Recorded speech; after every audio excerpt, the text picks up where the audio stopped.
All right, everybody. We're going to go ahead and get started here. Welcome to panel 8 on this lovely Thursday morning, leveraging training for a culture of conservation in transportation. I am Chris Goodson. I'm from the Georgia Department of Transportation. I'm a senior ecology section manager there, and I am passionate about training. I've brought a couple of really excellent panelists up here to share their experiences and their expertise with us. So I'm really excited to go ahead and introduce our panel. We have Chris Slesar here. His presentation that he'll be giving in the beginning. Before we go into a panel discussion and then go into Q&A, we'll be developing a culture of connectivity and the Vermont Agency of Transportation in the Vermont Agency of Transportation and beyond. Chris Slesar is the Environmental Resources Coordinator for the Vermont Agency of Transportation, works closely with a top-notch team of biologists, archaeologists, and architectural historians. Chris is actively engaged with habitat connectivity issues for VTrans and collaborates closely with the partners at Vermont Fish and Wildlife Department. Chris is currently the chair of the ICOET steering committee. Not for long. Not for long. He found some sucker to take that over. And he's one of my inspirations in general. A lot of what we do in Georgia, I think, is because of things that he has done and trialed and tested in Vermont. So excited to hear from him. And then you heard that, oh yeah, up there. I'm also excited to introduce Marni Levett, who will be giving a presentation called Effective Training Strategies for Cross-Disciplinary Collaboration in Ecology and Transportation Projects. Marni, yeah, it's early. Marni Levett is a learning experience and instructional design for growth education at Arcadis, a global engineering consultancy. With nearly a decade of experience at Arcadis, Marni specializes in developing engaging interactive training programs for both technical and soft skills for internal and external clients. Previously, she worked as an adjunct instructor at New England Institute of Technology and as a corporate trainer. Marni resides in Warwick, Rhode Island with her family, and she has worked closely with us on some of our Georgia projects. So excited to have her talk about how she thinks through that process. So without further ado, I would like to bring up Chris Slesar. Chris. Hi, everybody. Good morning. Let's see.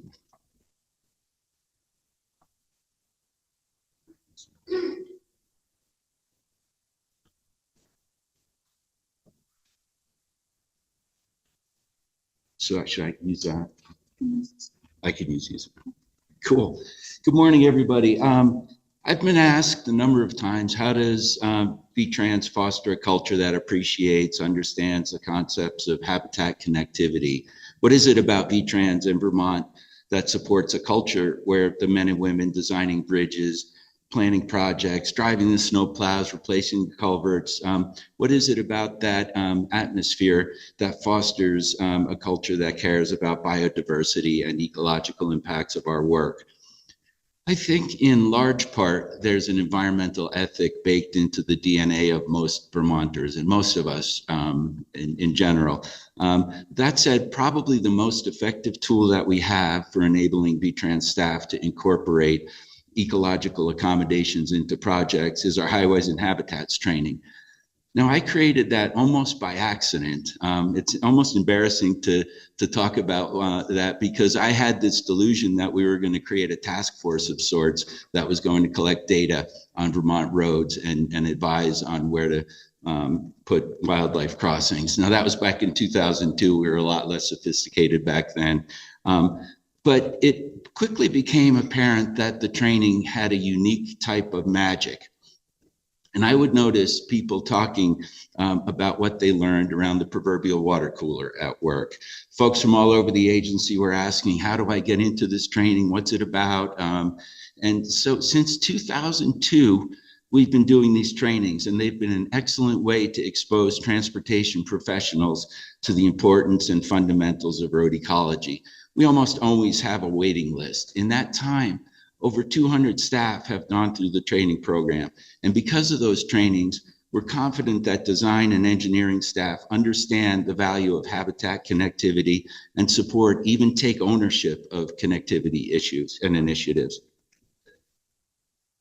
Highways and Habitats is structured in 3 tiers. Originally, it was primarily an all-field training. It gets us away from our computer screens, project meetings, et cetera. But originally, the training was a big time commitment. It was 7 full days over the course of 6 months, which precluded some people from taking the training. Now, VTrans leadership embraced the notion of the training, but wanted us to make it more available to more people in the agency. So we followed the model of Vermont Rivers and Roads, which is divided in 3 tiers, from a very basic introductory tier all the way through applied engineering. So highways and habitats, oops, this is a slide of tier 1, which is an online tutorial. It takes about an hour to 90 minutes to get through, and it's available on Vermont Learning Management Systems, available to anybody in state government, and we'd like to encourage new employees to take it. Tier 2 gets us out into the field and into the nitty-gritty details of road ecology. There's lots of interactive dialogue in tier 2, and a lot of the magic of highways and habitats happens outside of the classroom, and it really comes to life during tier 2. We're away from our computer screens, our meetings, CAD files, away from our typical roles and responsibilities. And that loosens people up to talk about things that aren't normally part of their work. And when we put a diverse group of transportation professionals together to talk about habitat and habitat connectivity, there are some incredibly dynamic conversations that take place. We talk about current problems and potential solutions. And this part of the curriculum isn't scripted. It's not lecture. It's really like a graduate seminar. There's a lot of back and forth. The conversations are always different and always productive. And those conversations can be incredibly animated at times. We have project managers and engineers asking tough questions about, like, how can we prioritize money for wildlife infrastructure when it's hard enough to get money to repair our bridges? So we have those conversations in real time. We kicked off Tier 3 in November of 2024. Tier 3 is a 2-day training, all classroom, targeting primarily project managers, designers, and planners. And we really get into the nuts and bolts of design. So we go through a lot of design charrettes in this training, where we look at different project types in different habitat contexts, and we work out solutions with the attendees. But I'll talk a little more about Tier 2, which is the core of highways and habitats, and really the most fun part of highways and habitats. Tier 2 instructors are an ensemble cast led by consultant biologist Jim Andrews, and we intentionally incorporate diverse fish and wildlife staff into the training, which has proven a really effective way to build relationships and build a sense of trust between the 2 agencies. And we're a small enough state where project managers and designers get to know the bat biologists, the fisheries biologists, on a first name basis. And that makes working together a lot smoother, a lot easier. Our first Tier 2 field trip starts out in pristine upland habitat, which we followed down past forest roads, then past a power line, past these fragmenting features, past a town road, and then to highly fragmented habitat along a state highway, a railroad, and an interstate. So we go from pristine, unfragmented habitat and down to highly fragmented habitat. Highways and Habitats is available to anyone who wants to take it. That means project managers, planners, engineers, attorneys general, technicians, plow drivers, anyone who's interested in highways and habitats and has their supervisor's permission can take it. We do it on a first come, first serve basis, but we also target individuals. We're like, this person, we would love to have them in, or this person really kind of needs religion. So we'll invite certain folks in. During tier 2, we explored large blocks of habitat, and we visit different habitat types that include wetlands and vernal pools. This is a photo from a spring visit during our amphibian field trip. Now, online tier 1 teaches the broad concepts like the value of vernal pools, but there's really nothing like actually seeing the resource in person, face to face. And while driver safety is and reduction of wildlife vehicle collisions is a consistent message throughout highways and habitats, we're not just focused on large animals that can crush a pickup truck. Herps are an integral component of highways and habitats, which probably reflects my personal bias, but it really is the reptile and amphibian populations that are at high risk of blinking out because of fragmentation and roads. And the bottom line is people understand the implications of hitting a moose, but they don't necessarily understand the implications of traffic on migrating amphibians. On our amphibian field trip, we get to see some amazing animals up close, like these spring salamanders. And the spring salamanders is an incredible poster critter for water quality. So not only do we talk about the need for providing aquatic organism passage when fixing or replacing infrastructure in their habitat, but it's a fantastic segue into a conversation about water quality and containing construction runoff. And these salamanders make the great point that AOP is not just for fish, it's for different organisms as well. Highways and Habitats includes a day mostly dedicated to aquatic organism passage, where we visit the good, the bad, and the ugly of culverts. And that discussion ties into flood resiliency issues as well as water quality issues. Now, we can talk about regulations until we're blue in the face vis-a-vis why we need to provide aquatic organism passage because of state and federal laws and regulations. But the truth of the matter is that state and federal regulations can be mind-numbingly boring and don't really inspire project management teams. This is what people can relate to. It's easier for a designer to say, I want to provide AOP for brook trout, rather than I want to provide AOP for the Army Corps of Engineers. The snakes get wonderful reactions from everybody. My favorite day is the reptile field trip, not just because snakes are really cool and not just because it's right to vilify snakes, but again, reptiles and amphibians can be extremely vulnerable to impacts from traffic, which is an important message to deliver. And currently we have a rattlesnake connectivity project where we're trying to reconnect the last 2 remaining populations of timber rattlesnakes in Vermont that are separated by an incredibly busy road. And all of the project design team have been through Highways and Habitats. And so they get it. They're enthusiastic about it. They've taken ownership of this project. Now, you're probably getting the idea that these trainings are ridiculously fun.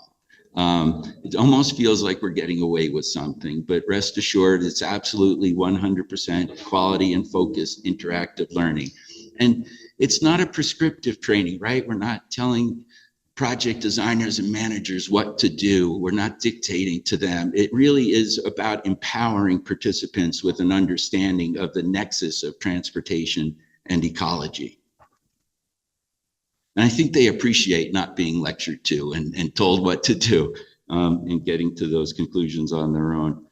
In 2022, Highways and Habitats was recognized with the Federal Highway Administration Environmental Excellence Award, which was a gigantic stamp of legitimacy for the whole program. And we originally, like I said, we started with a different focus back in 2002, and we didn't expect the longevity of this training. It really happened organically.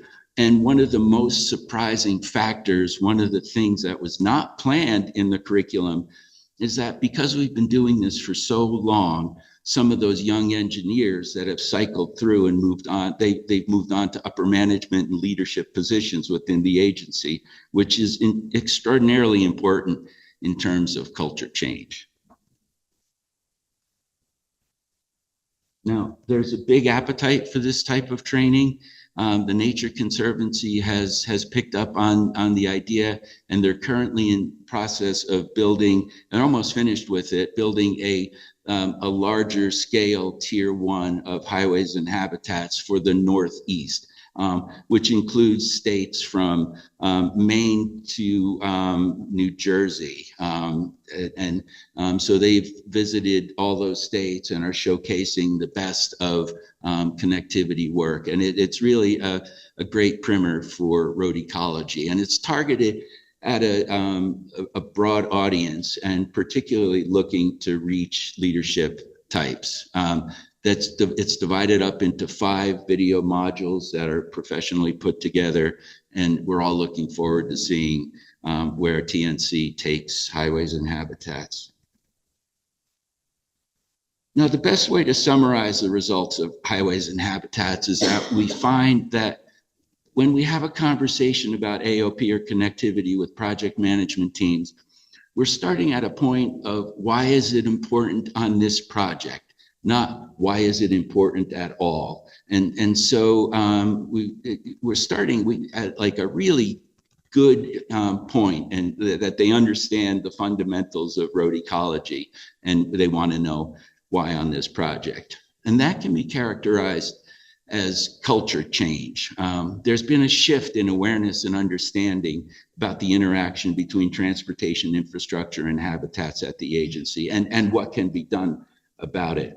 And this photo of Ben Benoit really exemplifies the impact of the highways and habitats training. He's a technician from District 5, and when he's an outdoorsman, he's really into wildlife, but he was not into snakes at all. And when he learned about Snake Day, he said, yeah, I'll be handling snakes with a shovel. And so this is Ben Benoit on Snake Day, a total transformation. He's cradling a northern water snake as if it's his granddaughter or something, and looking at it really fondly. And a northern water snake is not a starter snake. That's D1 varsity level snaking right there. So that's kind of highways and habitats, and we wanted to talk about using different tools, thanks Madison, for different, reaching different audiences. And we have a work in progress, which is our Transportation Wildlife Action Plan. And what we're doing is using Esri's story map as a way to really introduce these broad concepts to leadership. And introduction of highways or road ecology. Why should we care about wildlife crossings? Really basic stuff. Why should we care? The economy, safety, of course, stewardship, staying in line with our statewide wildlife action plan.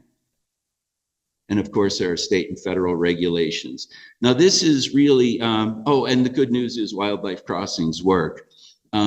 So this is kind of packaging up the concept of road ecology for leadership. But what it also does, and this is the work that's currently in progress, is that we're going to put in a refinement of our terrestrial passage screening tool as a GIS level layer on this map, and it's going to then highlight priority areas, priority structures, priority corridors within Vermont that should be focused on connectivity.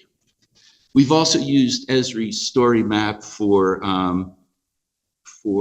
recruitment as well.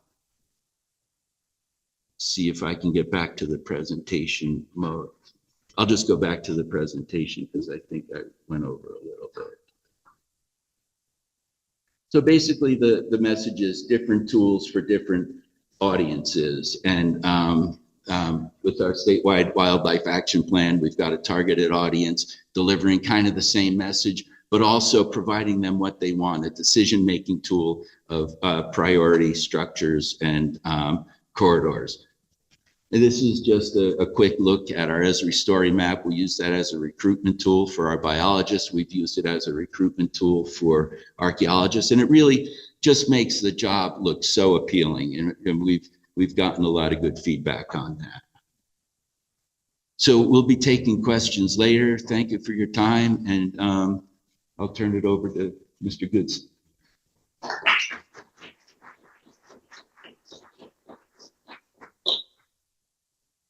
Yeah, thank you so much, Chris. That's fascinating. And I think what I really love about that is that you're reaching out to other folks. I'm just going to talk about training ecologists, which seems way easier. I did want to touch quickly on funding, because that's been something we've had to think a lot about. How do we fund all this development of training in Georgia? And so there's been some different ways, and some ways, frankly, that we haven't tried yet. But I know that that's a question when you're talking about training. How do you do this? It actually costs a lot to develop some of these trainings, and some are less so. So grant funds is something that I've actually just newly kind of been thinking about. And there's actually a webinar that I think was going on during this conference that I really wanted to attend on that, on 504E funding. And that's for development of the workforce. And that's a federal program. So we'll see. But yeah, that's something to potentially look into. And I know Dan Buford from Federal Highway is here, and I know that he has talked about having funds to develop training. So if you have an idea, especially if that's something that can cross state lines, I feel like that's something they're really interested to talk about with you. We've also leveraged research funds in Georgia to be able to develop some of our training. We have research projects, and as part of those, if you can build into that, building templates and building training, especially with that research, you're getting to this final product. How do you then do the outreach associated with that?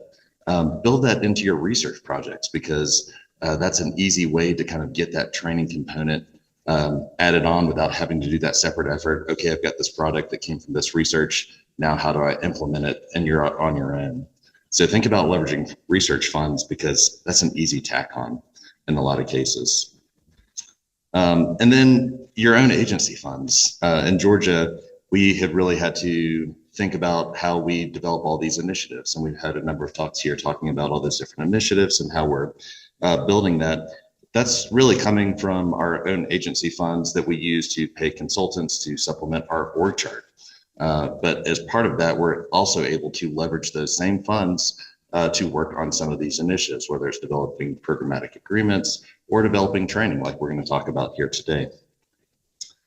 So we're all ecologists, or a lot of us are, and funding is not something that maybe naturally comes to us, but it's really valuable, I think, to be able to learn how the money works in your own organization and where there may be opportunities, and you can think creatively about which pots of money to pull from. So that being said, I want to talk about marrying training to agency and conservation goals, because those two to me go hand in hand. Our agency values innovation. That's part of our mission statement, as is sustainability. But we ultimately have to link that back to project delivery. And so everything that we develop, we're putting in in that mindset of project delivery. How does that help project delivery? Because that's our agency's goal. So we talk about marrying these two things together. And so I thought of this concept, something old, something new, something borrowed, because I'm corny like that. And yeah, so we had this problem in Georgia, that we had these old, what we called our environmental procedures manual, and it was pages and pages and pages of text talking about how we did our jobs, and nobody read it. It was outdated. It was hard to keep updated because of the format it was in. And we started looking at how to do that, and not just across ecology, but all of our specialties, environmental specialties. And we came up with this idea of guidebooks and toolkits. And this is something that we didn't actually come up with at all. We just borrowed from somebody else, Ohio DOT and Texas DOT, and I'm sure many other states, but those two in particular, we really kind of gravitated towards and used as a model for ours. And so there were some things that were really important for us as part of that. and keeping them short. We don't want this long document that you have to sift through. We want you to go and be able to find the information exactly where you need. So we have a number of guidebooks, and we try to keep them no more than 10 pages. If it's 2 pages or 3 pages, great, but then people can go directly where they need to go. We are also investigating on that effort because people are like, it's kind of hard to find exactly what you need. We're looking at how we can leverage AI to then search our guidebooks and then synthesize the information in our guidebooks. So that's something that we will be looking to in the future, and pretty exciting, I think. We use our guidebooks as kind of like the big overall process. And then there's certain things that you need more detail. And that's what we call our toolkits, where we can really take a deep dive in how to do something. They've been very effective, and we've used quite a bit.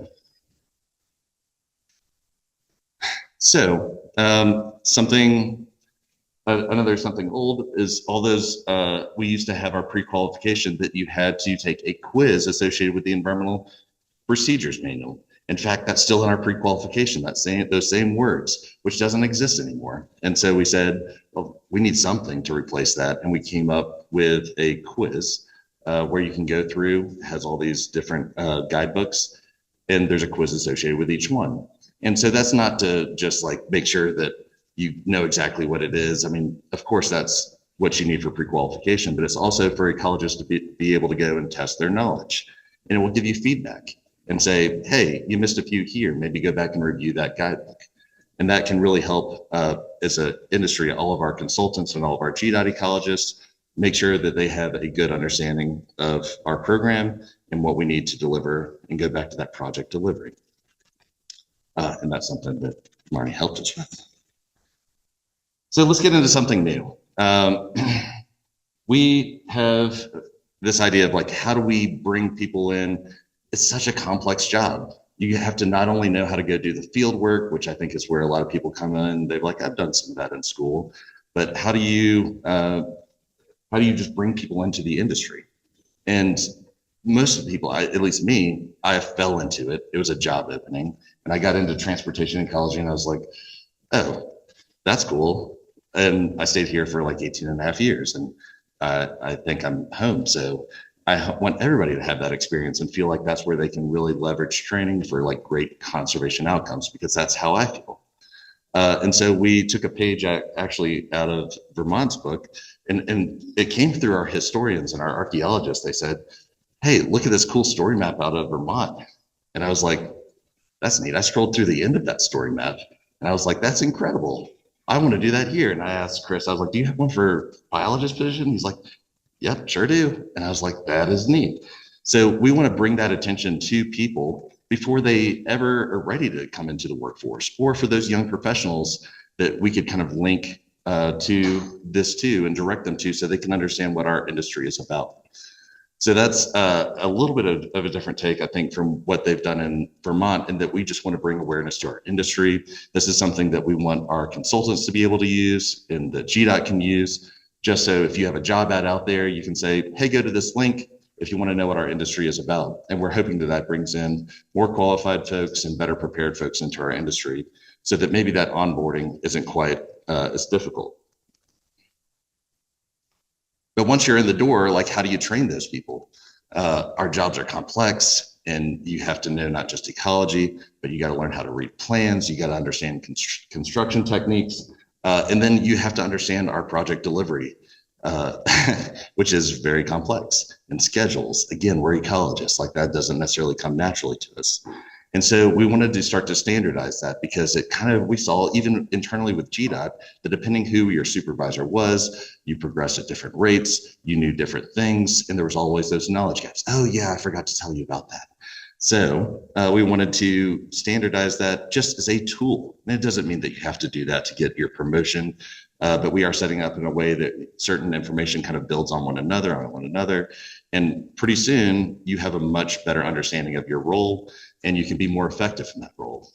There's no doubt that if you have a very experienced ecologist in the room when you're having those avoidance and minimization conversations, that they can get more done than somebody who's only been there for a year or two, because they understand the program.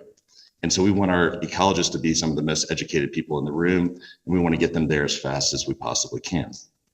So that's why we are currently in development of that. But we've tiered that into three things. Kind of, you come in the door, that's tier one, kind of that junior level, tier two, and then senior level, tier three. We're identifying resources that we can direct people to, and eventually we may start to develop content that fills in gaps where they don't have that available.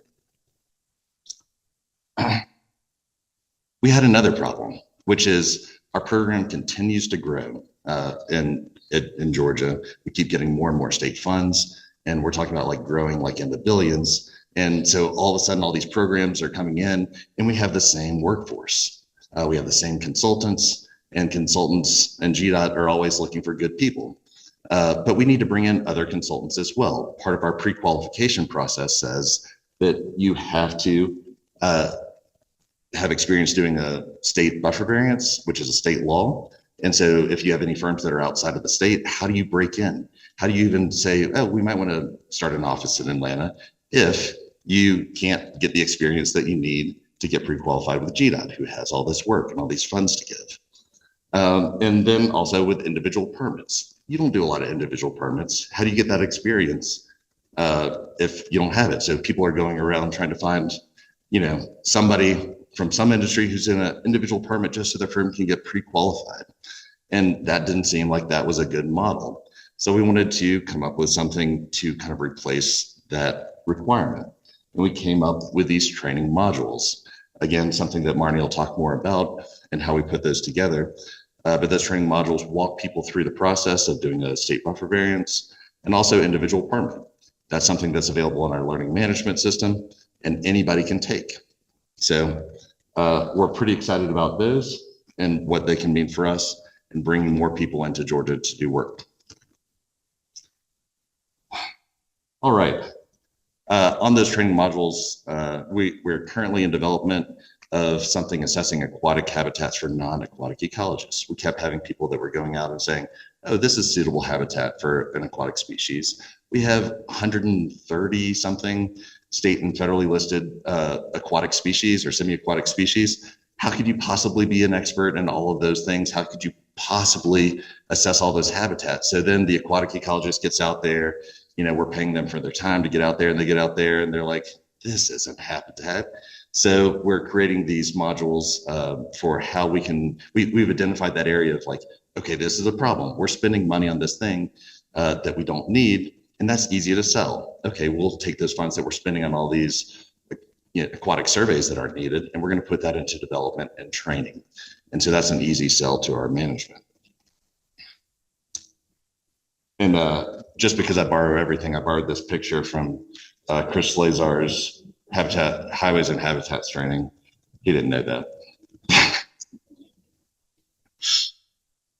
So that's a good transition into something borrowed. We've talked a lot about trainings that we have developed that were for us, but there are trainings out there that already exist. Federal Highway has a number of trainings out of their Federal Highway Resource Center. And while they may have staffing challenges right now, Georgia is actively working on a Endangered Species Act training with them that they tailor to your state. So you can reach out to them and you can talk to them about what's possible. You can set kind of a timeline and they will meet with you, and they have been incredible to work with. So I would encourage you to reach out to them if that appeals to you. They have a number of different things. Check out their website. And related, the National Highway Institute, you can go and scroll and there's something on environment. They have a bunch of online training modules that are absolutely free. So if you have people that are brand new, that are trying to like learn stuff, you can get a great overview of a lot of the different things that we do, whether that be NEPA or the Endangered Species Act or anything. Those are great resources. And there are probably tons of resources that are out there. We just have to look for them. So don't be afraid to borrow from something that's already done. So in terms of lessons learned and best practices from our experience in Georgia, you really want to identify the program and conservation challenges. We think a lot about those conservation challenges, but we don't necessarily think about it from the other way, the program delivery side of things. And so understanding from other offices what their challenges are, sometimes you can find those win-win solutions. And that's really important to do. You're building those relationships. And once people understand that you also there to help them, you build those relationships across the aisle. And it's a lot easier to get these things done. That's a culture we're trying to build in Georgia, and it's really effective for us. You determine what those training needs are associated with that, and what the best delivery methods are. So you can probably come up with like a dozen ideas that you have right now. You're like, oh, I'd love to do this and this and this. Coming to ICOET, well, it's training in itself, but it always leaves me with like a laundry list of things that I want to take back to Georgia and start to work on. But you have to set those priorities, and you have to know where you are in your program. If you're just trying to get going on this stuff, find those bite-sized things that you can, break off really quickly, because that's what we had to do. And we started to build that history of success, and it made it a lot easier to take on some of these larger training initiatives. So set those priorities, establish your collaborators. Your collaborators could be another office. They could be another state DOT. Chris talked about how the entire Northeast is building this highways and habitats training. I mean, so that is bringing a lot of people together. And so maybe everybody just has a few dollars to throw towards something, and you can't do it on your own. There may be a lot of people that could benefit from it. So reach out and find out who else has the same problem. Find your collaborators, and then build a successful working group. And for me, what that means is identifying a champion, somebody who can drive that forward, which is not always you, even though it's super fun to work on these things. And then figure out who those collaborators are and bring people in, bring the right people into the room. Try to have experienced and inexperienced people on that team, because a lot of these things, when we talk about training, let's get the most knowledgeable people in the room. Boom. And then you get that training to somebody who's brand new and they're like, I don't understand all those words or how you phrase that. So having those people that kind of are across the aisle of experience is great in being able to develop good training. And it also gives them buy-in, so that when you deliver that, they helped build that, and they're going to be preaching that message. Hey, look at this awesome training. So I think those are some of the keys for success, at least in Georgia, and what we've been able to do. And with that, I'd like to turn it over to Marni, who will tell you all about how she's making Georgia stuff great and how you can too.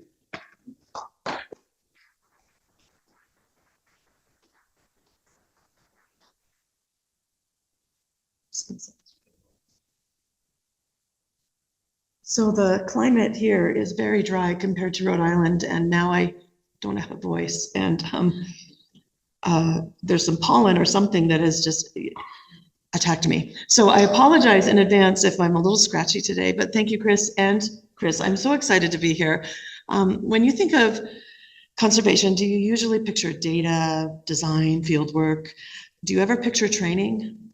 Probably not, maybe a little. It's often dismissed as something to do to check the box.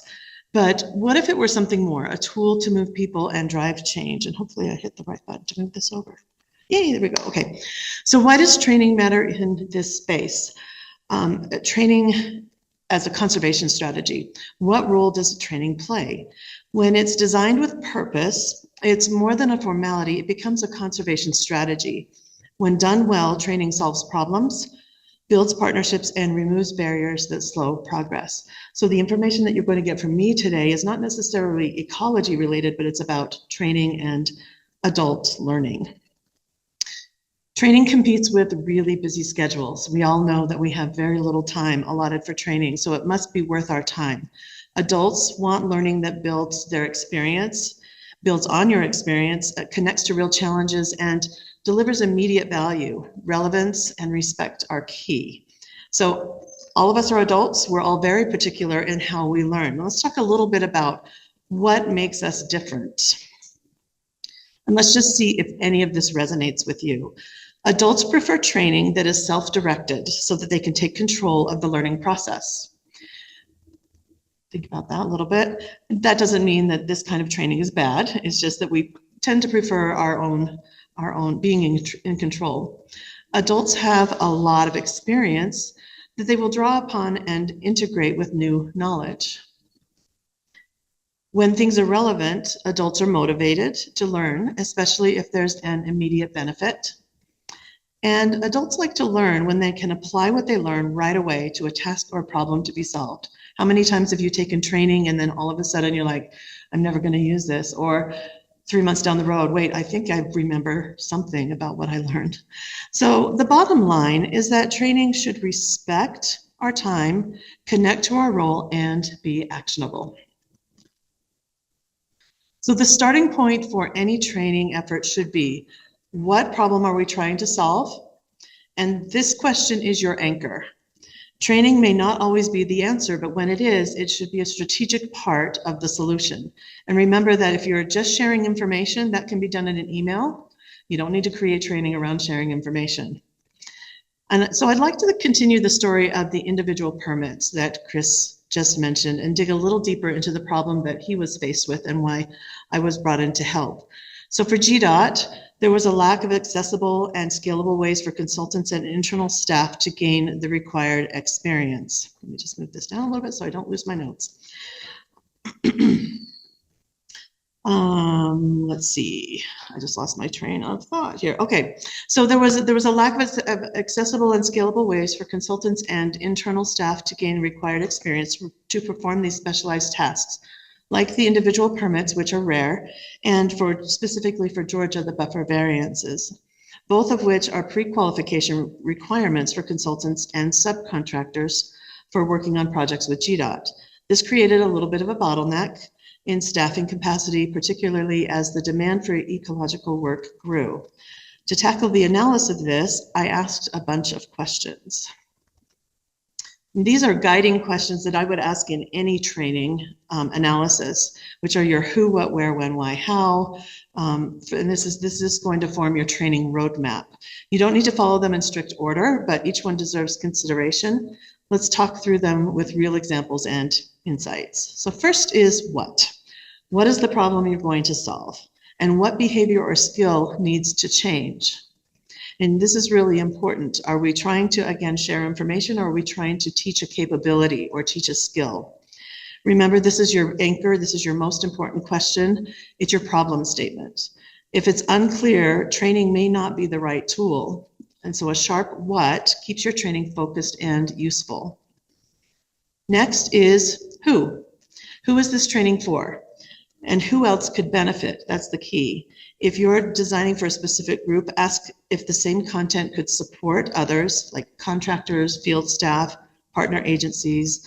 Broader reach means broader impact. The next one is, why are we doing this? And what's at stake if we don't do this? The why helps you make the case for training, especially when time and resources are tight. If it fills a critical gap, the cost of not training may even be higher. How many of you have run into that before? Like, we need to train them, we need to get this done. When and where usually go hand in hand. When will people need this training? Where will they be when they take the training? Timing and delivery format are crucial.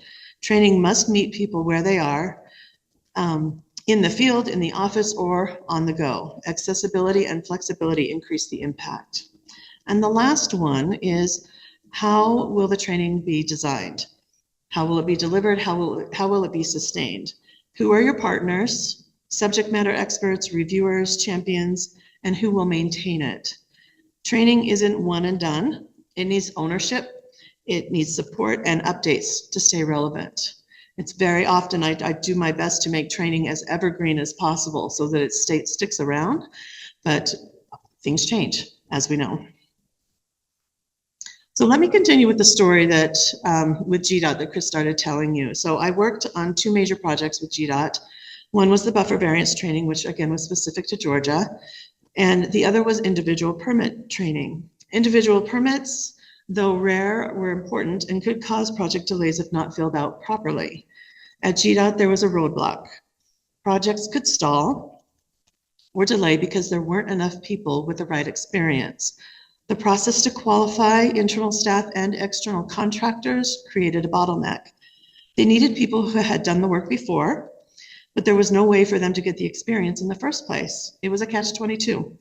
You couldn't get qualified unless you had experience, and you couldn't get experience unless you were already qualified. How do we solve this problem?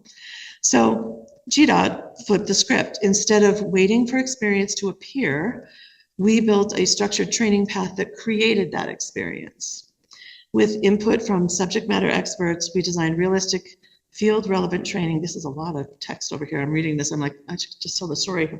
I'll just keep going. Sorry. I wrote a lot in here. So we built realistic, field-relevant training that helped people gain the knowledge and confidence that they needed to step into the role. And the result was that we removed that bottleneck, unlocked staffing capacity, and created a more resilient system. One where training wasn't just a checkbox, but it was a solution. So for this project, we chose e-learning for broad access, designed for laptops, tablets, and phones. We partnered with experts from GDOT, Arcadis, me, and Atkins, and there were a few other Arcadians there as well, to build field-ready modules, guidebooks, and templates. Accessibility was built in from the start. That's something I'm very passionate about, and I make sure that it is in there.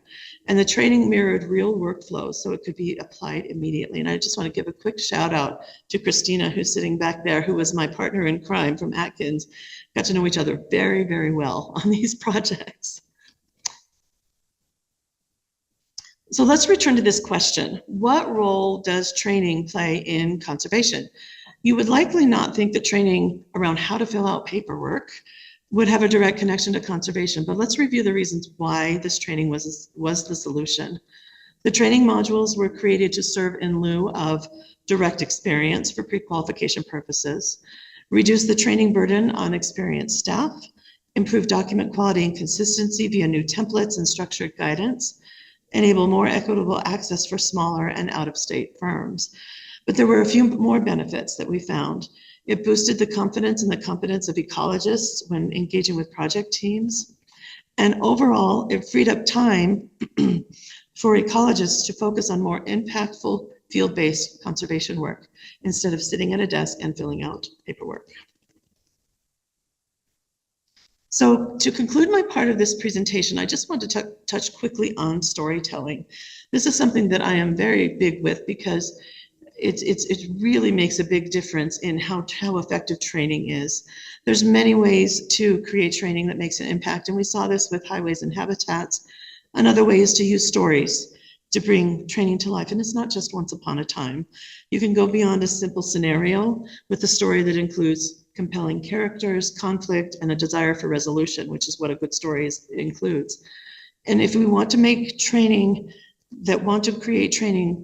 if we want training to create change, not just compliance, we need stories. Storytelling helps people see themselves in the work. It bridges knowledge and action, and that's how we protect nature, by designing training that moves people. So I want to conclude with a really simple example, and this is kind of fun, with the story of GDOT's dilemma of pre-qualification. I think I'll be okay. But I'm going to use it in a different way that is not ecology or transportation related. And let's just assume that you are taking training that is about analyzing the root cause of a problem. We're all there. We've all had to do something like that. And where there's an issue, we're looking for a solution, which is something, again, we've all been involved with. What I'm going to do is show you something that would be part of a larger course. And the idea is that we tell a story with a conflict and possibly someone makes a wrong decision. And as the learner, you would think about and answer the questions to help solve the problem. So let me just close this out and get over to that. Oh, this thing is hiding my, whoops, hold on just a second here. Now I'm gonna need your help. I just can't get back to the browser and get to my tab. Thanks. There we go, thank you. Okay, so this, again, this is a smaller part. Let me make sure that it's, make sure the sound, oh, thank you. Did I have to close that out? No, it's okay. Okay, perfect. So this is, let me see if this is gonna go away. You're probably gonna see this top part, just ignore that. So this is just a small portion of what would be a larger module around getting to the root of a problem. Again, not ecology related, but I created a story around Goodson over here. So Chris, this is called the experience dilemma. Chris is a senior ecologist and Jamie is a project manager, and they find themselves with a dilemma. So in training fashion, we're going to click the begin button for a short video about their experience and then work through the questions to see if you can help them solve the problem. And hopefully the sound is still on.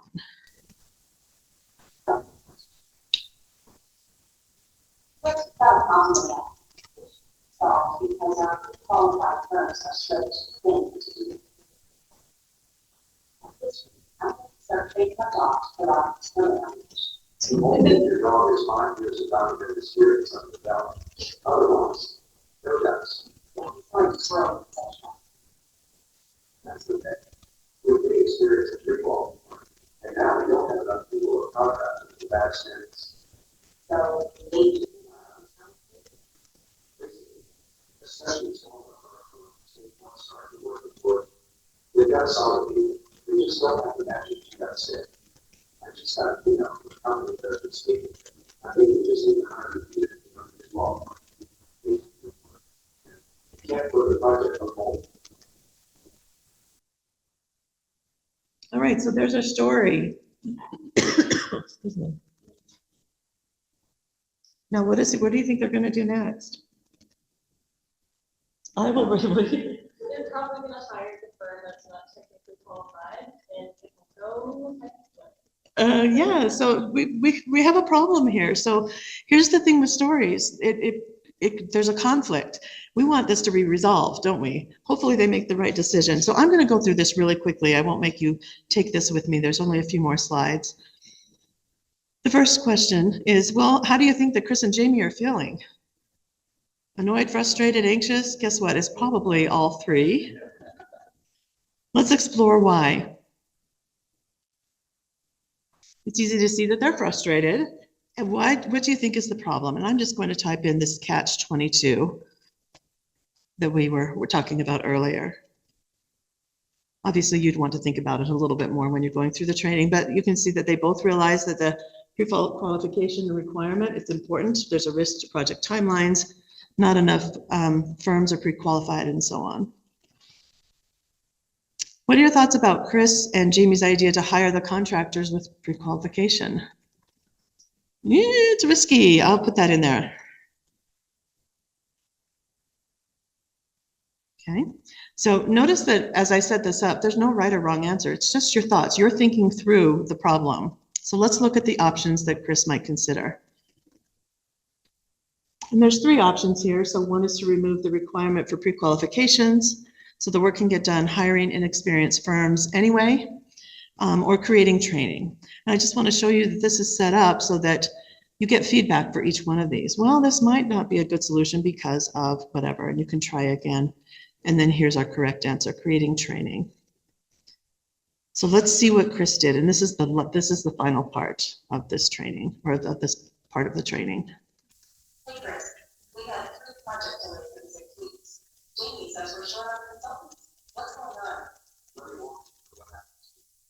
What do you want? To see. Rich teams on hold because they find too qualified consultants. That's the bad. Solid people are very good. They don't have the required experience. So why not just put them on a project with experience? That's what I thought too. But after careful consideration, we felt like we would have been going down there. Okay, so we can fix this. So here's the problem. We're asking for experience to get your qualified, but no one can get experience without being qualified. It's the force of staff. Or of course, the safety is out there. But that's just all it is. Up here, it's a total experience, not just what someone else does. I'm proposing a modular training program to design correctly to meet expectations. They have experience with step-by-step walkthroughs, templates, and other examples of good, not so good individual firms. And firms can be pre-qualified through this training. Yes. And the experience requirement. It's structured, stable, and critical. All staff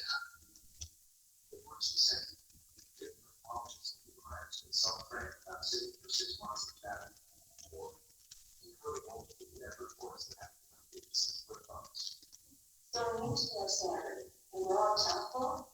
Yes, we're not moving far. We're really not ready to get it on the track. Okay, so that's the end of the story.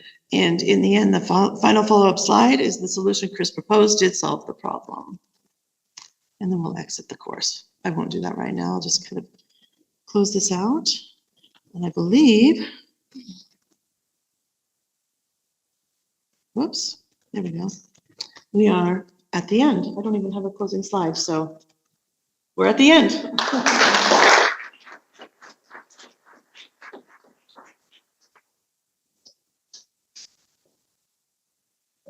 Organize this panel, I did not think I was going to be personalized. It's pretty cool how you can move one eyebrow. So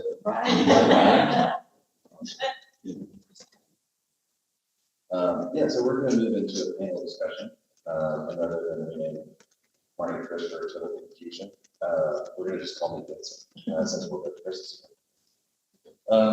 Yeah, and so we talked about a few different training approaches, tools, as well as considerations for developing a training.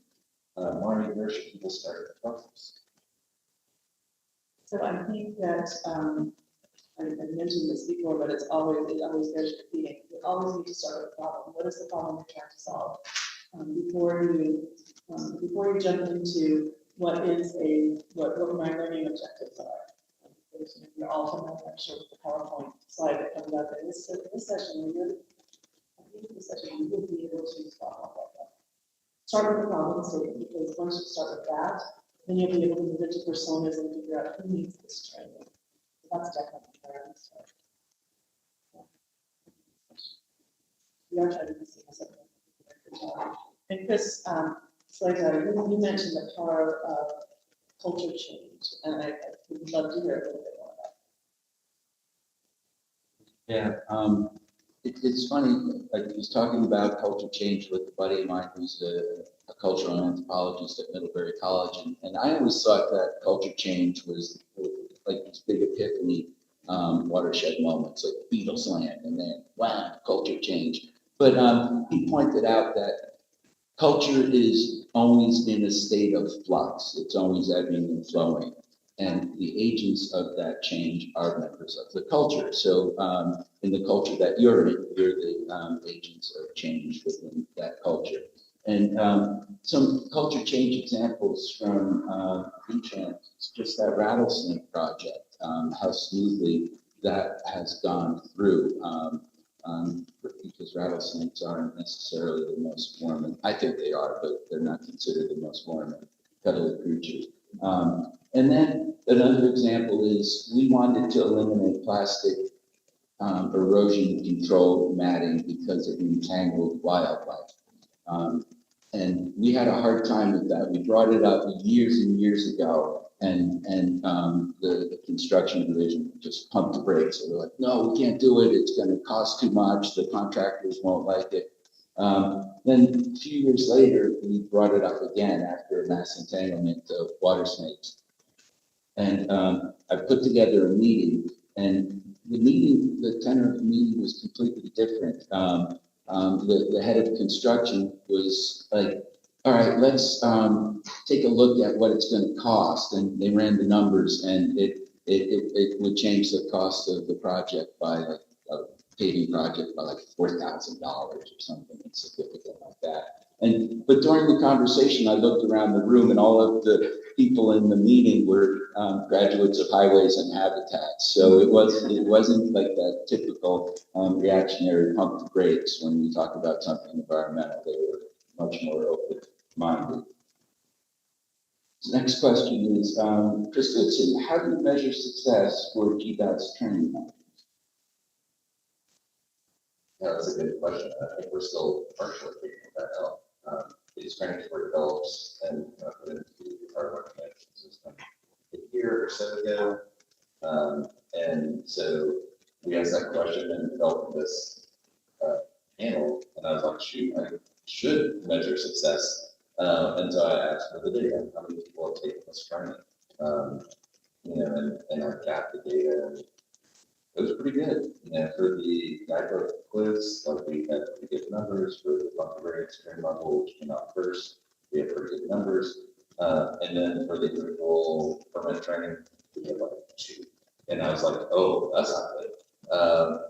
And so I went, we had these big consulting meetings, and I said, hey, y'all, I'm about to 50% on this. Please go take some trainings so that I don't have to report how poorly we're doing these things that we developed, spent money to develop, and said, hey, remember that your learning management system was down for the months for the, for the outside world. And I was like, oh, okay, I feel better now because they really did not have many opportunities to do that. I think measuring success really comes in the quality of those documents as they're coming in. Those were specifically about how do you use documents, how do we get for qualified firms. And so we solved 2 problems with those training modules of helping get more pre-qualified firms, but also helping better train our staff. We have our internal staff with those trainings to have a much better understanding of this. So, Marni, in general, how do you evaluate other trainings? How do you measure success? It really depends on the problem that needs to be solved. So when we're talking about learning objectives, I like to call them learning outcomes. And learning objectives is something that I use when I develop training. An outcome is something that I want to see in the end that the learner is doing an action that they're doing based on the training that they took. So just to give you a quick example of this, when you're thinking about learning outcomes, and you're saying, well, I want somebody to understand this. There's no way to measure someone's understanding. Instead, I would say something that instead of, I would, maybe they could describe such and such. That's showing understanding. And so you have to be very careful about how you put those outcomes out there. But the other thing is, once you see, just like you mentioned, Chris, about the quality of the documents. If the quality of the documents are improving, then you're starting to measure success. Again, it depends on the kind of training that you're looking to do.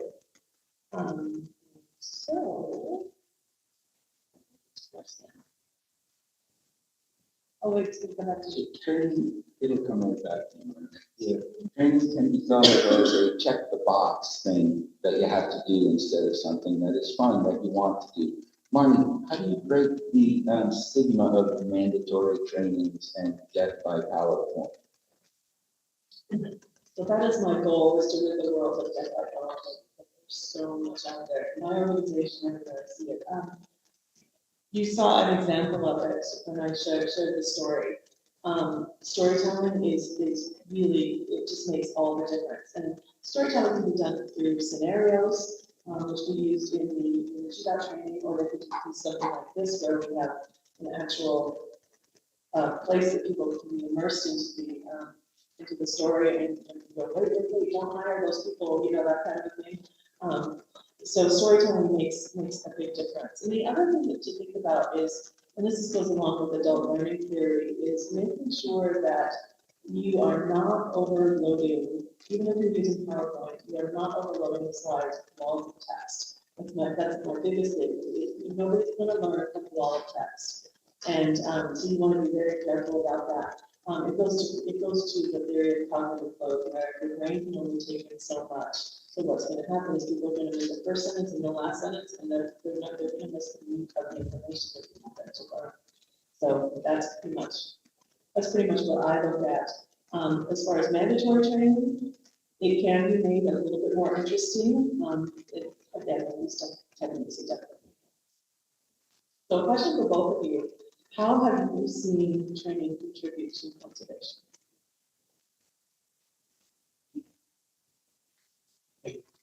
I think in Georgia, it's really about growing the knowledge of our ecologists. I talked about it a little bit before. They feel more confident when they go into a room where they're making this and they're making project decisions.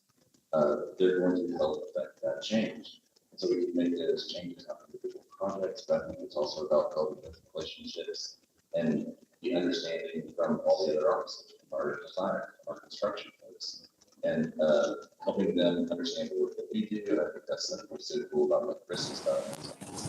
And that's but then they know that you're working with them. You're training your folks to understand their problems as well, and you're helping to try to find those solutions. So you could go on those individual projects and have kind of like these micro wins with the waste minimization stuff, but then you can also have change at a program level through some of these training delivery methods and to bring that product together with those relationships. I'm sort of repeating myself, but I think I noticed that conservation ethic in meetings when we're talking about projects that need wildlife accommodations, and it's that openness from folks in the agency that wasn't there before, and that to me is like such a win to get to that point where you don't have to have the battle of what is road ecology, why should I care, and what can be done for it. So the basic tenets are kind of like baked in already. And then that example of Ben Benoit and the water snake, how he had come to, talking about threatening snakes with a shovel to actually bomb them.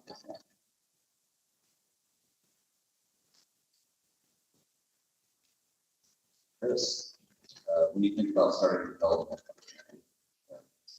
a number of successful ones, how do you identify your collaborators?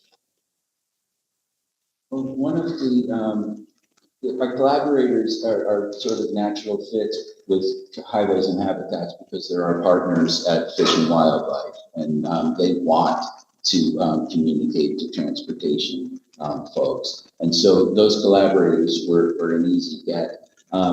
I think back to the ICOET in 2023 and forming a group of collaborators over the years.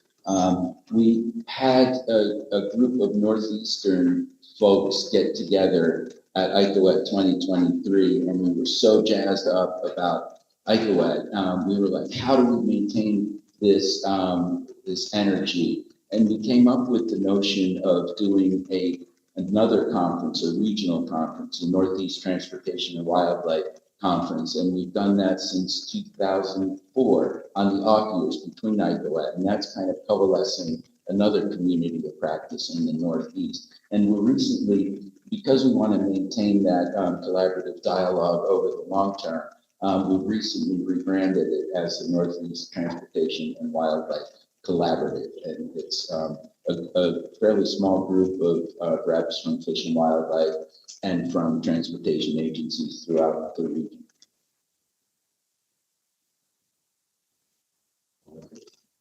That wraps up our questions for ourselves.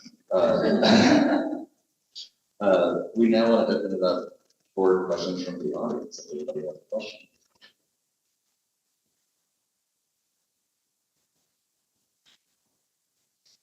We've got some time, so we're. Okay, so I'm from Oregon. We just have policy bill passed this legislative session that mandates that wildlife collaboration. So very much in line with what Vermont has done. So I actually have several questions. You noted that the tier 2 of the housing activity has built numerous. What's the total number of people that's got to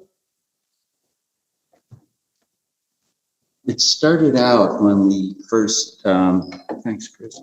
When we first initiated Highways and Habitats, it started out as 7 full days, which I mentioned was like kind of prohibitive for some folks. We've rendered it down to 4 days, and we start in the classroom and then go out in the field. And we have, I could send you the outline. We have targeted subject matter that we cover in each of those 4 days, and culminating with our last class, which is the roadside edge, where we visit existing crossings. Is that? Yeah. So the follow would be, how do you have staff capacity to that is individuals within our DOT take time out of their schedules? Is that something that's built into their work plans that you have to get specific funding to support that? It's been kind of incorporated into, thankfully, into my job description, but it doesn't, we've been doing it for so long, it doesn't take a tremendous amount of time. We do fund the highways and habitats training with formula funds that are set aside and treated like SPR funds. And so we use them for planning projects and programs. Doesn't really cost that much. Folks from V-Trans can charge their time to that. We pay the consultant with that. And the folks from Fish and Wildlife are doing that as they're probably from their general fund. They'll just take a day and collaborate with us. Does that help? Okay. And when you're putting this together, I'd be happy to meet with you. Yeah.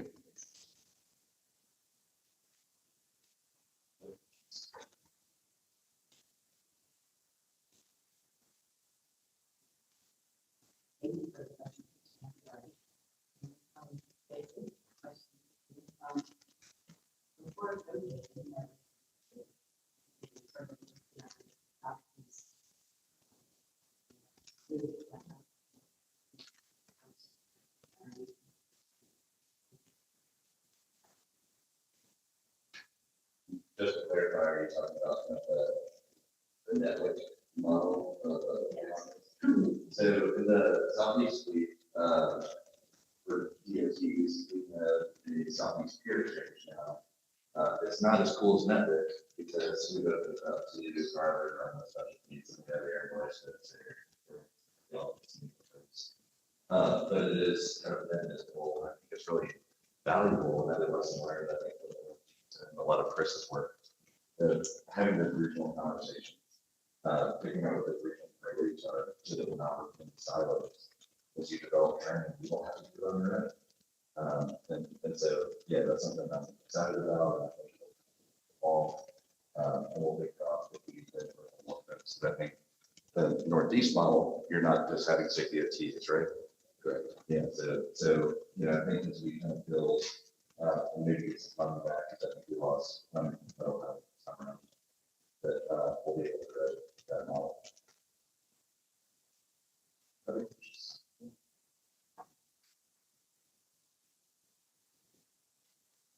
Yes, appreciate the name of that.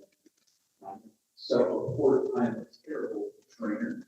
I need staff of about 26 ecologists and planners. For my own career, training was very much where I needed to figure it out on the job training in the center. So I'm trying to kind of break that mindset internally. And one of the things that's been a challenge for me is the organization and accessibility is knowledge of the staff of what resources are available. So I think with what you developed, and it seems to be a problem for us as a learner, as guidance or advice on how to structure the information that you have so that your staff finds it.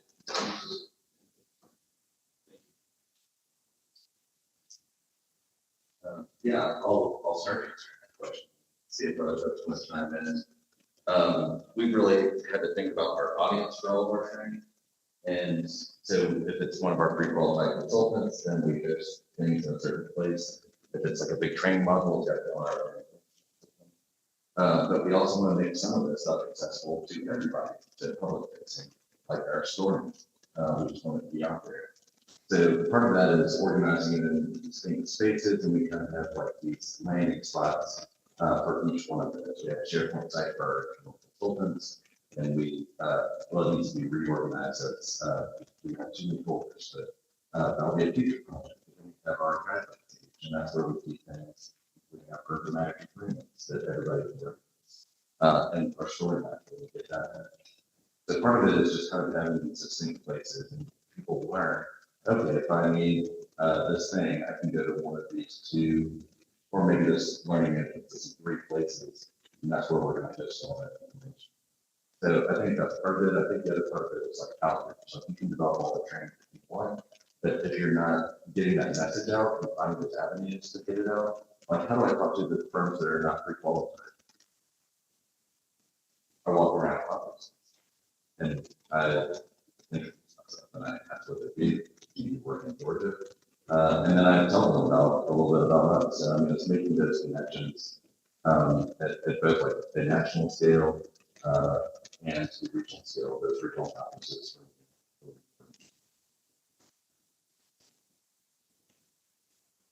So this is from an instructional design and learning perspective, but something that we do, something that I like to do is build training modularly. Whereas what that means is that it's a very specific focused topic, and then create from there what are called learning journeys. Now, let me back up just a little bit. The few things that popped into my mind as you were stating your question. You have 26 people, and they're probably all at very different levels and everything. So you would need to definitely take an inventory of each person and where they are on the different topics and skills, qualifications, and whatever they need. And then from there, what you can do is take an inventory of your training that you do have and create a learning path or a learning journey. And something that we do at my company is we create these, it's kind of gamified, but not really. Basically, they get what's called an award group. Now, that's just the name of the company. It's just a group of training modules. And what people can do is they can go in and do however many training modules they want, and they get to choose, because that's a big adult learning, they get to choose which one that they want to take to get up to 10 points, for example. And then from that point, and all of it's valid, so they can pick the things that they want, and you can obviously go in and say, you know what, Joe, I think you could really do well with the ABC training. Take this, but then choose the other ones that you want. So if you build it in a way that is a little bit more, I don't want to say fun, because fun always has a bad connotation when we talk about professional work and all this kind of stuff, but it is a little bit more fun when you have the choice of what kind of training that you want to do. So gather the modules, gather whatever training that you have, whether it be live, virtual, instructor, live, or whatever. We'll put them all together and give people a choice of that from that group. You have them get to 10 points, and then maybe that's your fundamental level, and then maybe you have an intermediate level where there's more training that kind of builds upon that fundamental and so on. Hopefully that will answer, give you some ideas.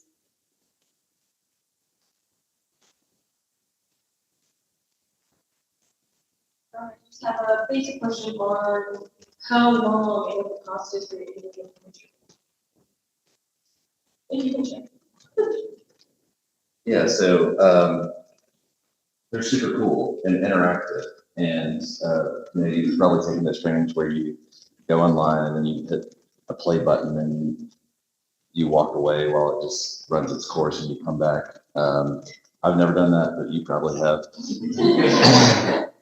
And so we wanted to design these in a way that were small little chunks, and you have to interact with it. And there's little quizzes built throughout it, and there's storytelling throughout it. I mean, how do you turn individual permit training to be fun? That's what I would want. Yeah. and so we actually, and this is not directly answering your question yet, but our process was really that we had kind of the content people. What is the information that we need to deliver? And then we had a completely separate group of people that were our creative team. And they figured out how to make that a really interactive and as fun as you can make an individual permit training. That's what we tried to do. And so taking kind of like that approach required a lot of folks. And I didn't really mention this in terms of forming a working group. For us, part of forming that working group is knowing when to leverage our consultant community. There are certain things that we can't do within GDOT. We can't produce those training modules that Marni can. And so finding the right team members is important. We try to set a budget in the beginning of that overall process. We lay out kind of like how we expect it to go. We do like a Gantt chart. We figure out roughly how many hours are going to be spent on an individual effort. And then we kind of track that throughout that. And the firm that Marni worked for developed a dashboard for us to be able to kind of understand where we're spending money on these various initiatives, whether it's a BAT programmatic or aquatic programmatic or training modules, that we can then track that budget and make sure we're staying on track. And I think it really just depends on what you want. So you can probably put something together pretty quick. I think Marni put that story together like in a day or something like that. A couple of days. Didn't mean to minimize your effort. But it was just incredible. She's like, I think I'm going to do this for the panel. And I was like, okay. So I think I captured him pretty well. you never know what level of facial hair I have. So, yeah. So I think in terms of, I would have to look at the overall numbers so we can have some follow-up for that if you'd like, for what we spent on the overall training module. But I think there were 11 or so training modules That's and the final exam. plus the final exam. And that was over a long period of time. So yeah, I mean, it can add on. The other consideration, sometimes you can recoup some of that cost by charging consultants to take the training. And you may have to go that model to say, yeah, we're going to put this upfront cost in development, but we'll recoup that over time.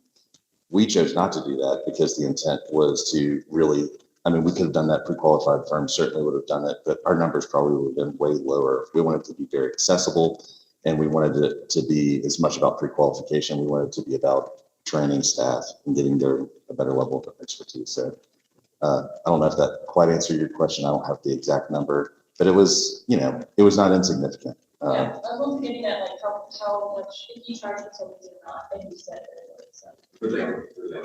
I was getting at how long does it cost to get through, and then how much does it fee charge, and then for it, but you guys I think you shared how long it takes to get through it. Yeah, the user, I think they can get through it. I think we estimated it, and it's go your own pace. And because we've broken it down into a bunch of modules, you can like step away. Because who has like a big chunk of time just to sit down for a training? So we wanted it to be something that you finish a module, you can kind of step away from it and come back to it to complete the future modules. I think. Christina just held up a 4. I think it was about 4 hours. Yeah. Of training. 4 hours. 4 4 hours hours total. Does that make the estimate? If you went straight through. Yes, it would be study guide. Put it down on this. And in addition, I think something we determined after we created the buffer module is that it would be nice to have a study guide that goes along with each of the modules and has some headings and information. And it allows for the individuals to take notes as they're going through it, for them to keep later on, but also to help them when they take the exam. Yeah, and the exam, speaking of that, if you, it will tell you what modules you may not have done as well, so we can go back and do that. I have a question for Chris regarding the highways and habitat. So was that geared mostly towards design engineers, or did you also include like stuff? It's targeted for anybody, and we've had, I guess in large part, it is like the main audience is the design staff because they're going to be doing the work, but we wanted to make it broader and have it be applicable to anybody at the agency. So we've had folks who drive plow trucks, we've had attorneys general. One of the things that we really want to get is the corner office types to come out. And so far we haven't had them come directly from the corner office, but we've had graduates work their way up to the corner office. So it's really available for anybody who wants to take it. And we do target certain individuals. Does that answer?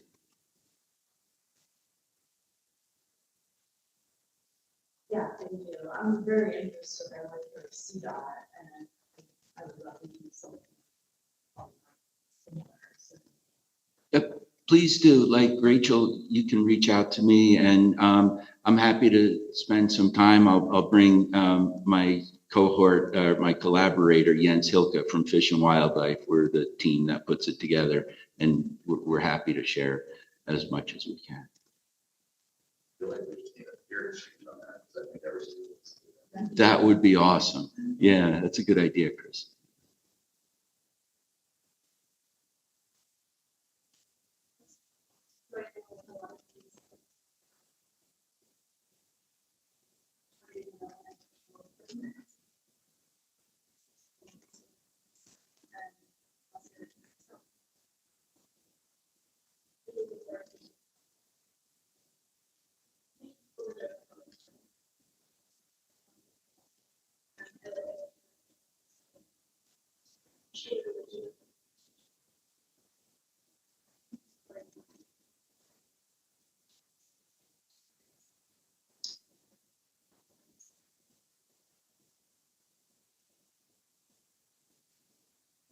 Well, thanks for actually bringing that up because following up on the previous question, we have had legislators take it. We've had folks from the Regional Planning Commission take it. We've had consultants take it. So we do open the door. They can't like charge their time to the fund that the V-Trans people are charging their time to, but we have opened the door to folks from outside of the agency. In terms of reaching out to the general public, that's I like the good work that Ben Goldfarb has been doing. And I wanted to point out different tools for different audiences and culture change. There's now a children's book called Safe Crossings about a town that wants to build a amphibian crossing, and it kind of follows the model of the Moncton Road project in Vermont. And I don't want to carry this home with me. I already have a copy. So if somebody has little kids and wants it, it's up for grabs.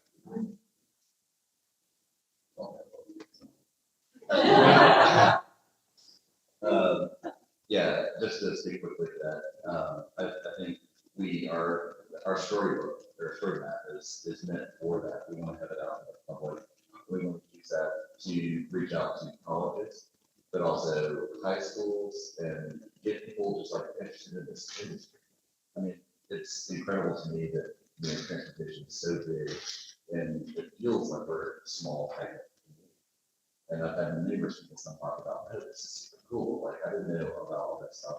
We're doing a lot of really cool work, and we need to figure out ways to get it out there. So I think that it's something as an industry that we're so focused sometimes on project.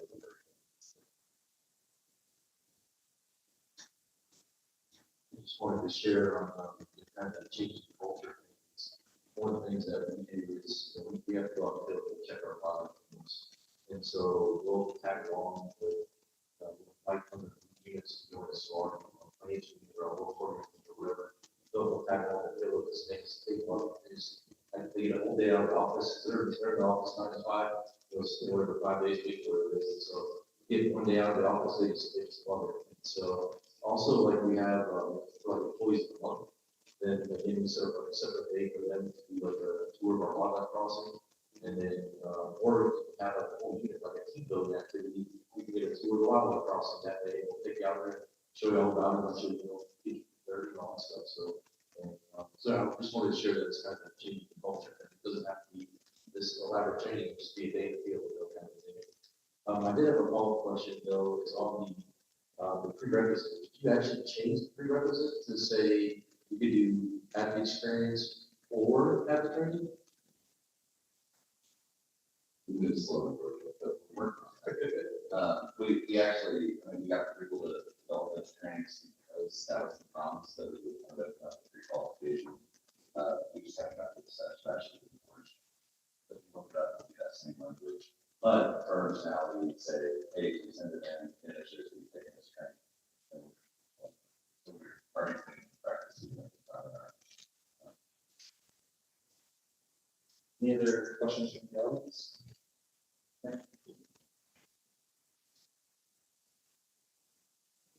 This is before, but when you do the training, how often are they in the target same instructors involved? Vermont's a pretty small state, but I'm from Idaho and 12 hour drive to get where I am. So I anticipate different people have a problem with that. So if I have the question right, you want to know how we select the instructors and how they are cycled through and how much of a time commitment that is. It's not a huge time commitment. We have used the same experts, like we have the moose biologists come out and do a day. And they have the fisheries biologists come out and do a day. The bat biologist, she'll come in and do a classroom session on bats. We'll have a gentleman from the Orient Society talk about wood turtles on a project. So we generally have the same, if they're available, we have the same trainers kind of do the same presentations each year. And we've been doing it annually. since 2002. And the new reduced highways and habitats, starting with tier 1, that we've been doing probably about 6 years now. And we do it every year. The online tutorial is always available on our learning management system. And we're currently debating on how frequently to do the tier 3. And we're probably going to try to do that annually, but being that that is targeting a more specific audience, we might do that every other year. All right, folks, we are at the end of our time. I want to say thank you very much for coming and listening in. We're obviously very passionate about this stuff. I hope y'all are as well and go do awesome things. And share your stories. I learned so much just from people talking about what they did. And Chris was doing that since 2002. And now it's just catching on. So get out there, share your stories, your successes, and go and ask questions of other people that are doing the same. Thank y'all very much. Another round of applause for our panelists.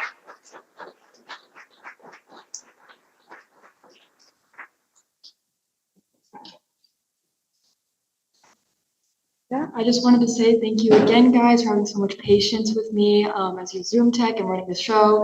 And thank you so much for coming today with so much enthusiasm and curiosity for our lovely panelists once again. Thank you, Maxine. Yeah.